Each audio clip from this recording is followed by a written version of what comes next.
You are listening to the Marc Guzman Podcast Experience.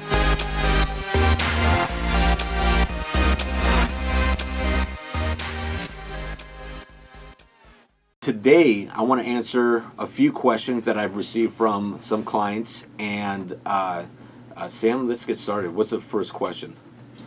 Is a tenant required to give a 30-day notice?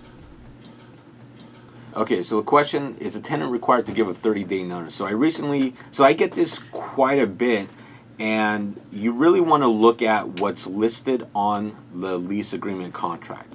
Most lease agreements, and if you use the standard California Association of Realtors lease agreement, it will state there that the tenant, upon leaving the property, is required to give a 30-day notice. Now, this question came about from one of my clients because what happened was their tenant is on a month-to-month lease, and the tenant in the middle of the month decides to give notice that they're leaving at the end of the month. So they basically gave a 2-week notice without giving a 30-day notice.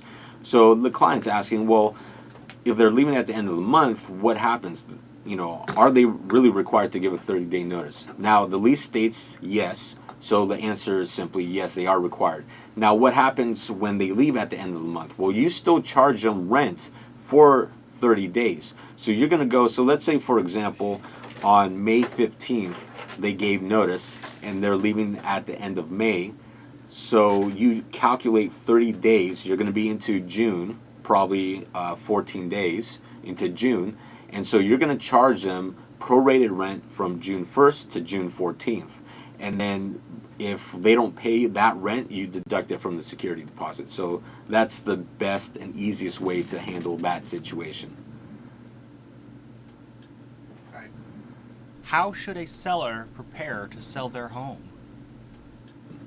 Okay, so when you're going to sell a home, there's a lot of different ways you can really prepare.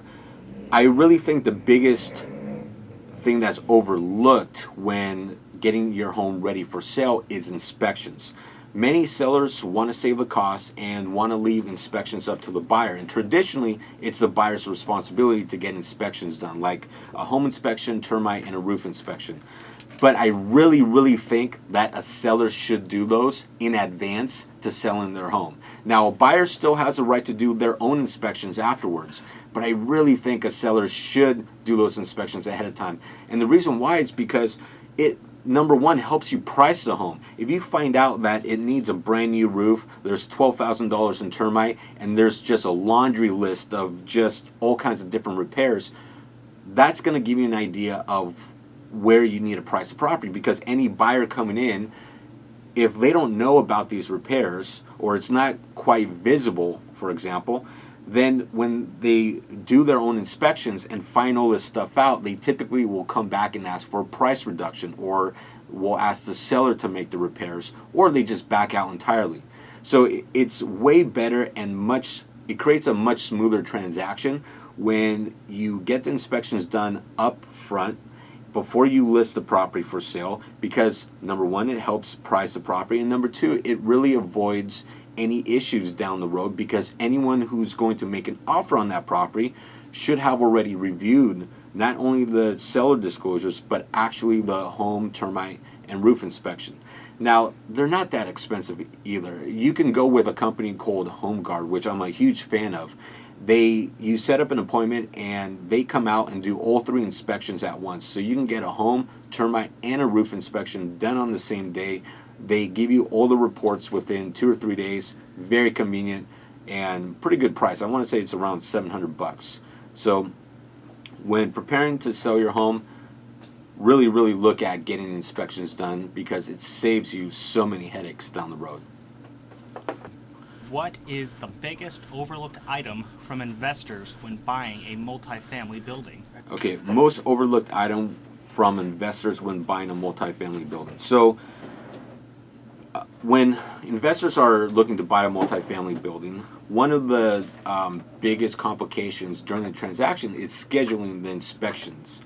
When you schedule inspections, you have inspectors go through every single unit, and just like a regular home inspection, termite, or roof inspector does for a single family home, they go through every single unit and put a big report together for you to let you know of damages and what to be on the lookout for.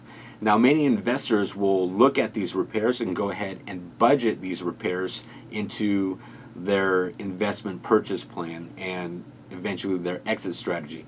Now, the one thing that I think is completely overlooked is that during those inspection periods, no buyer is talking with a property manager as to, from a management perspective, what needs to be done to fix up the building. There's a lot of things, many buildings are poorly managed, and so for a manager to come in and start trying to really fix up the building can sometimes cost money. For example, if you have tenants that, and I'll give you an example.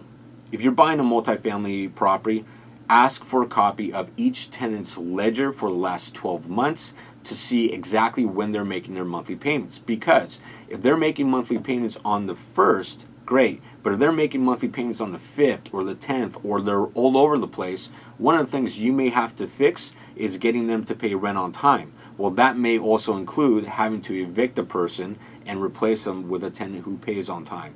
So if that, for example, is one of the solutions to fix the problem, that's going to cost you vacancy, a leasing fee, and it's just going to cost you a lot of money that you're not expecting. So you really need a property manager to go through the property and give you a perspective on the building and what it's going to take to fix up the building, not just making the plumbing repairs or the roof repairs or the termite repairs. There's a lot more that comes into managing the physical assets. So you really, really need to have a management perspective to look at all the other potential costs that may come up. Once you have that potential cost idea, you calculate that into your overall figures. That way there's no surprises down the road. One thing I do for many new clients and even existing clients is that when they're purchasing the property, they call me to go look at the property during the inspection period. I don't do any formal report. I'm not reporting on condition of the property or anything of that sort, but they really just want my opinion. How do we manage this building better? What are the different fixes we need to do to make sure that the property is performing correctly and performing the way it's stated on the financial asset?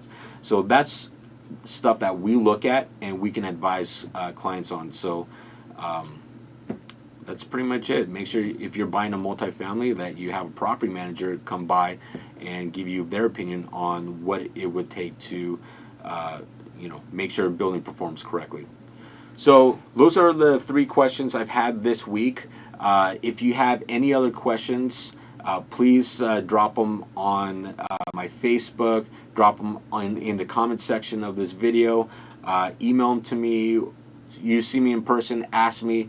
Whatever questions I get, I'm going to be on a weekly basis doing this Ask Marc Anything show and answering some of the common questions that I get, and hopefully provides you a lot of value. Make sure to watch the podcast on Facebook and YouTube. You can listen to it on iTunes, iHeartRadio, Spotify, and anywhere else that you listen to podcasts. So thanks for watching, and visit my website for any more info on property management, which is just markguzman.com. Thanks.